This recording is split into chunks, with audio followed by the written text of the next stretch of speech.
sini. Saya Safira Nada Kamila bersama narasumber saya. Perkenalkan, saya Eka Rani Said dari Prodi Farmasi Angkatan 2024.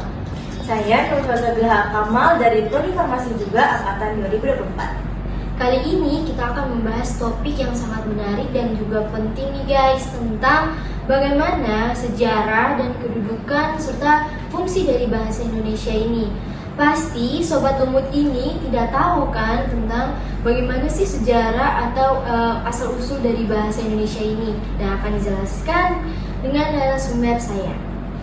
Oke teman-teman, jadi bahasa Indonesia itu berasal dari bahasa Melayu yang digunakan sejak abad ke-7.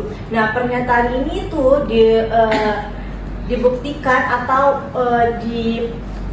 diperkuat dengan adanya temuan prasasti-prasasti dari zaman kerajaan kuno seperti kerajaan Majapahit itu menggunakan bahasa Melayu. Nah, dan dari sinilah itu kita mengambil bukan kesimpulan sih, tapi mengambil pernyataan yang paling kuat itu bahwa bahasa Indonesia itu berasal dari bahasa Melayu. Nah, itu dia penjelasan tentang asal-usulnya bahasa Indonesia ini. Terus kita bakal lanjut ke pembahasan tentang bagaimana sih sejarah bahasa Indonesia ini diakui sebagai bahasa nasional, dan akan dijelaskan dan narasumber saya. Baik, perlu teman-teman ketahui bahwa bahasa Indonesia diakui sebagai bahasa nasional pada tanggal 28 Oktober 1928, di mana melalui Sumpah Pemuda yang menyatakan bahwa bahasa Indonesia sebagai bahasa persatuan bangsa.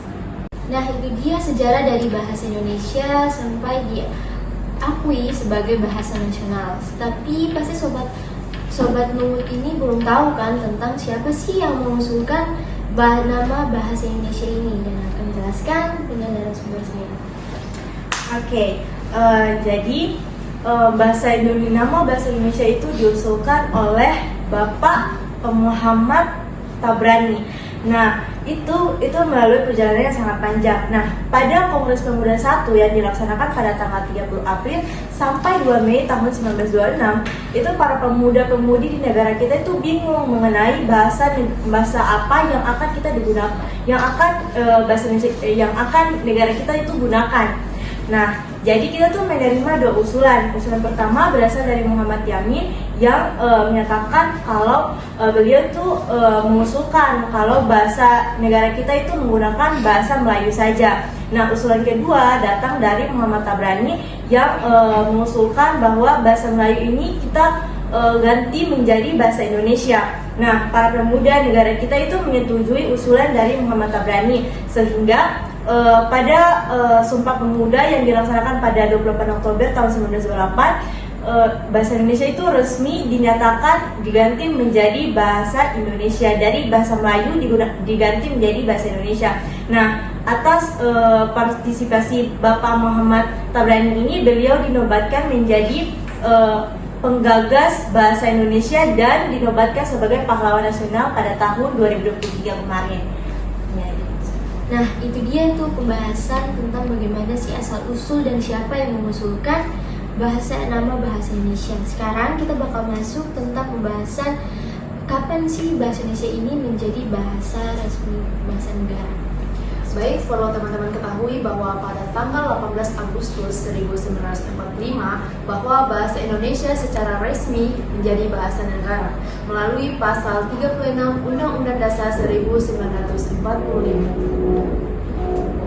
Nah, itu dia tentang bagaimana kapan sih bahasa Indonesia ini diresmikan menjadi bahasa negara.